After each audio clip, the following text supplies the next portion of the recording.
এইখন আমাৰ গাঁৱৰ ওচৰৰে হয়, মালগাঁও কৈমাৰী বুলি কয় গাঁওখন। ইয়াতে এটা নতুন কৰি ইটা ভাটা কৰা হৈছে। ইটা ভাটাত আজি এটা দুৰ্ঘটনা হোৱা বুলি মই গম পালো, আহিলো। অহাৰ পিছত চাওঁ বোলে জেচিবি দি খুদি কেনে জেচিবি দি খান্দি মানে মানুহ ওলাই আছে, ঢকৰ তলত পৰি গৈছে অলৰেডি।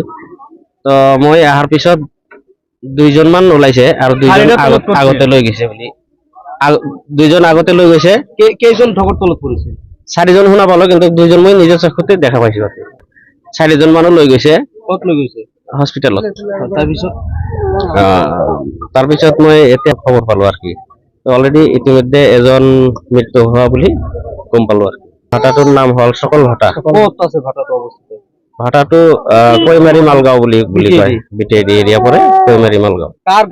এতিয়া গম পাই আছো ভাটাটো আগৰ পৰাই ঢকটো অলপ ফাটা চিঙা আছে, তো এইখিনি ঠিক কৰা নাই বুলি আমাৰ ৰাইজে অভিযোগ দি আছে। মানে ভাটাৰ ঢকৰ তলে একেবাৰে 4জন মানে তলত পৰি গৈছে। হয় হয়, ভাঙি পিনে একেবাৰে 4জন তলত পৰি গৈছে।